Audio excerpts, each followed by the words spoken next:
किशनगंज में सब कुछ ठीक नहीं है, क्योंकि जो सवाल उठाए गए, जो आरोप लगाए गए, जिस तरीके से अमित शाह ने आकर के डेरा डाला और वहां पर समीक्षा बैठक की, उसमें जो जानकारियां मिली वो हैरान करने वाली थी। और यही वजह है कि विधानसभा में भी ये मुद्दा गरमाया रहा और साथ ही एक बड़ा खुलासा, और ये खुलासा खुद सत्ता पक्ष के विधायक ने किया, ठाकुरगंज के विधायक ने किया और बताया कि क्या क्या चीजें चल रही है वहां पर और कितने बड़े पैमाने पर साजिश की जा रही है, किस तरीके से वहां पर सारी व्यवस्थाएं बदली जा रही है। खुल करके बताया ठाकुरगंज के विधायक ने और उसके बाद कार्रवाई करने का आश्वासन दे दिया विजय सिन्हा ने, और नीतीश सरकार ने कार्रवाई के लिए हरी झंडी दिखा दी और इसके साथ ही शुरू हो गया भगदड़ मचने का सिलसिला।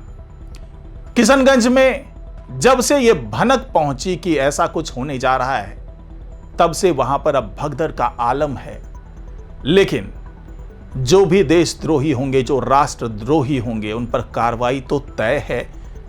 ये सख्त आदेश विजय सिन्हा ने अपने मंत्रालय की तरफ से दिया, साथ ही ये आदेश सम्राट चौधरी की तरफ से दिया गया, यानी कि कुल मिलाकर के कार्रवाइयों का सिलसिला बहुत जल्दी शुरू होने वाला है। तो क्या है ये पूरा माजरा, जानेंगे आज की इस रिपोर्ट में, तो इसे आखिर तक जरूर देखिएगा। नमस्कार, मैं हूं डॉक्टर सुरजीत सिंह और आप देख रहे हैं YBN बिहार झारखंड। अगर आपने अभी तक इसे सब्सक्राइब नहीं किया है तो सब्सक्राइब कर लीजिए, और अगर आपको ये वीडियो अच्छा लगे तो लाइक कीजिए, शेयर कीजिए और कमेंट जरूर कीजिए। तो किशनगंज अक्सर अब सुर्खियों में है। जिस तरीके से गृह मंत्री अमित शाह वहां पहुंचे, वहां पर बैठक की, वहां पे अधिकारियों से बातचीत की,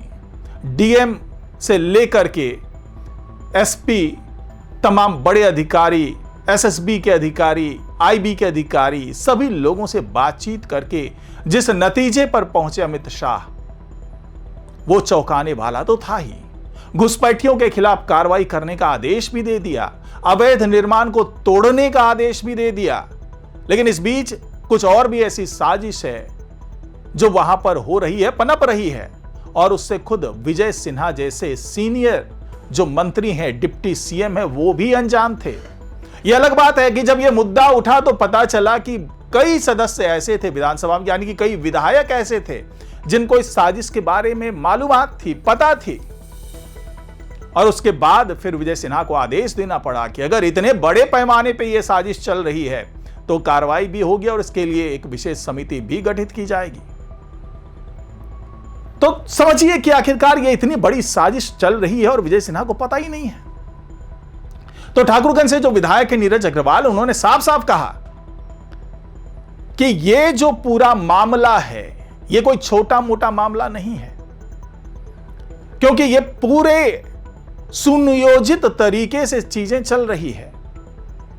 और 40 साल पहले जो भूदान के तहत दलितों को, आदिवासियों को, गरीब मुस्लिमों को, पिछड़ी जातियों को जो जमीन दी गई थी, उसकी आड़ में यह सारा खेल चल रहा है। विधायक ने बताया कि कैसे कैसे यह खेल चल रहा है। वहां पर दिघल बैंक जो प्रखंड है, उसके बारे में तो इतना चौंकाने वाला खुलासा किया विधायक महोदय ने कि उसने विजय सिन्हा को भी सोचने पर मजबूर कर दिया कि आखिरकार ऐसा हो कैसे रहा है। तो विधायक महोदय ने साफ साफ बताया, साफ साफ आरोप लगाया, साफ साफ दावा किया कि दिघल बैंक का लगभग 90% जो भी जमीन है उस पर बाहरी लोगों ने कब्जा जमा लिया है। और यह प्रखंड और ठाकुरगंज की बात कर लें तो यह उस जगह पर स्थित है जिसे चिकन नेक कहा जाता है। सिलीगुड़ी कॉरिडोर का जो इलाका है, जो कि बिल्कुल बांग्लादेश की सीमा से सटा हुआ इलाका है, काफी संवेदनशील इलाका माना जाता है। तो यह उस इलाके की बात है जहां पर किशनगंज की जमीन आती है, जहां दिघल बैंक प्रखंड की जमीन आती है। तो दिघल बैंक जो प्रखंड है, उसके बारे में साफ साफ कह दिया गया कि वहां की जो 90% जमीन है उस पर मालदा और मुर्शिदाबाद से आए हुए लोगों ने कब्जा जमा लिया है। और उसमें ज्यादातर जमीन वो है जो भूदान के तहत गरीबों को दिया गया था, आदिवासियों को दिया गया था, गरीब मुस्लिमों को दिया गया था, दलितों को दिया गया था, और उनसे किसी न किसी तरीके से, यानी कि 40 साल पहले जो जमीन बिकी थी उस पर अब कब्जा बाहर के लोगों का है। और न सिर्फ मालदा और मुर्शिदाबाद के लोग हैं, बल्कि उनकी आड़ में, उनकी पहचान के साथ घुसपैठिए भी वहां पर मौजूद हैं, बांग्लादेश के लोग मौजूद हैं, रोहिंग्या मुसलमान मौजूद हैं।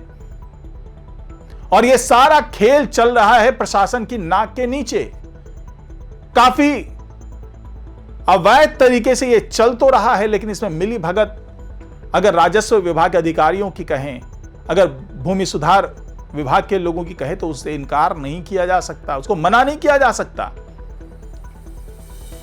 और ऐसा ही कुछ किशनगंज में सब जगह पर हो रहा है। यही वजह है कि किशनगंज की अगर डेमोग्राफिक चेंज की बात की जाती है, अगर अमित शाह ये दावा करते हैं कि किशनगंज में बड़े पैमाने पर डेमोग्राफिक चेंज हुआ है, एक खास समुदाय के लोग बढ़ चढ़ करके यहां पर आए हैं और वो पूरा जो है इलाका जो है वो डेमोग्राफिक चेंज कर दिया उन्होंने, जनसंख्यिकीय जो बदलाव है वो यहां पर होता हुआ नजर आया है। और यहां पर कई विवादित ढांचे खड़े कर दिए गए हैं, धार्मिक ढांचे खड़े कर दिए गए हैं, अवैध ढांचे खड़े कर दिए गए हैं, और उस पर प्रशासन कोई कार्रवाई नहीं कर रहा है। तो जिस तरीके से अमित शाह ने कहा था कि यहां पर गुजरात मॉडल लागू करूंगा, जिस तरीके से गुजरात में जो भी सीमावर्ती इलाके होते हैं वहां पर करीब 10 किलोमीटर का पूरा इलाका, वहां पर जम करके बुलडोजर चलाया गया, जो भी निर्माण थे, जो भी अवैध निर्माण थे, उन सबको तोड़ा गया, चाहे वो धार्मिक ढांचा हो, चाहे अतिक्रमण हो, चाहे कोई भी इस तरह से निर्माण किया गया हो, सारे निर्माण को तोड़ दिया गया। और ऐसा ही कुछ यहां के जो 7 जिले हैं, वो पश्चिम चंपारण, पूर्वी चंपारण की बात कर लें, चाहे बात हम सीतामढ़ी मधुबनी की कर लें, चाहे बात हम अररिया, कटिहार, पूर्णिया, ये जो तमाम, और जो किशनगंज तो है ही, ये जो तमाम इलाके हैं, सुपौल का भी इलाका आता है, तो यहां सब जगह पर ऐसी ही कार्रवाई करने के आदेश तो दे दिए गए हैं। लेकिन अब विजय सिन्हा ने जब इन सभी चीजों को सुना और उसके बाद ये बताया कि उनकी जानकारी में ये मामले तो हैं ही नहीं, क्या ये वाकई ऐसे मामले हैं जो हो रहा है, और क्या विधायक साहब इसका कोई सबूत दे सकते हैं, कोई साक्ष्य दे सकते हैं? तो विधायक महोदय ने कहा कि हम सब कुछ दे सकते हैं, हम साक्ष्य भी दे सकते हैं, सबूत भी दे सकते हैं, लेकिन क्या यहां पे जो तमाम विधायक मौजूद हैं उनको भी कुछ नहीं पता है? तो जब पूछा गया तो पता चला वहां पर अधिकतर ऐसे विधायक हैं जिनको इन सारे मामले की जानकारी है, और विजय सिन्हा को इसके बारे में जानकारी नहीं थी। जब सारे विधायकों ने कहा कि हां जी ऐसा कुछ हो रहा है, ये हमें भी पता है, तो विजय सिन्हा ने तुरंत आदेश दिया कि अगर ऐसा कुछ हो रहा है तो इस पर सीधे कार्रवाई की जाएगी, और कार्रवाई केवल हवा की कार्रवाई नहीं होगी, केवल कागजी कार्रवाई ऐसी नहीं होगी, बल्कि जमीन पर उतर करके कार्रवाई की जाएगी। और इसके लिए एक विशेष समिति का गठन किया जाएगा, और उस समिति के तमाम जो भी जांच पड़ताल में जो तमाम पेपर्स की जांच पड़ताल की जाएगी, और उसके आधार पर तमाम कार्रवाई के आदेश दिए जाएंगे। और विशेष समिति को तत्काल प्रभाव से कह दिया गया है कि आप वहां पर जो भी बाहरी लोग हैं, जो घुसपैठी हैं, सबके कागजों की जांच शुरू कर दीजिए। यानी कि जो अमित शाह कह करके गए थे उसी से मिलता जुलता एक ये मामला होता हुआ नजर आ रहा है, और उसी से मिलता जुलता जो भी पहले सम्राट चौधरी ने ये बात कही थी कि हाँ जी, हम जो भी आप कह रहे हैं, अमित शाह जो भी कह रहे हैं, उसके आधार पर कार्रवाई की जाएगी। अब विजय सिन्हा ने यह आदेश दे दिया है कि जो भी इस तरह की चीजें चल रही है उस पर कार्रवाई की जाए, और पहले कागजी जांच पड़ताल कर ली जाए, उसके बाद कार्रवाई शुरू कर दी जाए। और यह आदेश की भनक मिलते ही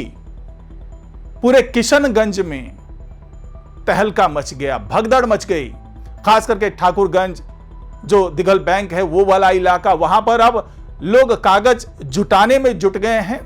साथ ही ये साबित करने में जुटे हुए हैं कि हम यहां के ही नागरिक हैं,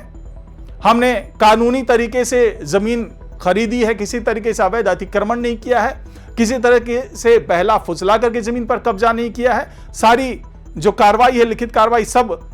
कानून सम्मत कार्रवाई की गई है। तो यह साबित करने की चुनौती अब उन लोगों के ऊपर आ गई है, और यही वजह है कि पूरे इलाके में अब भगदड़ जैसी स्थिति है। लोग अब सरकारी दफ्तरों तक पहुंचने लगे हैं, साथ ही हर तरीके के वो कागजात जो उनको वहां का बाशिंदा साबित करने को सपोर्ट कर रहे हैं, उस तरह के कागजात को भी अब एक जगह जुटाने की कोशिश शुरू हो गई कि न जाने कब बुलडोजर लेकर के लोग पहुंच जाएंगे और उनसे कागज की मांग की जाएगी और जो 10 किलोमीटर के दायरे के जो तमाम अवैध अतिक्रमण उसको हटाने की बात की जा रही है। तो उससे अब वहां पर पूरे इलाके में भगदड़ जैसी स्थिति है और जैसे जैसे कार्रवाई आगे बढ़ रही है, जैसे जैसे शिकंजा कसता जा रहा है, वैसे वैसे वहां पर और भी ज्यादा तनाव की स्थिति बनती जा रही है और साथ ही जो इस तरह के लोग हैं जो वाकई वहां पर घुसपैठिए हैं, वो अब अपनी बचाव करने में जुटे हुए हैं। तो फिलहाल आज की रिपोर्ट में इतना ही। नमस्कार।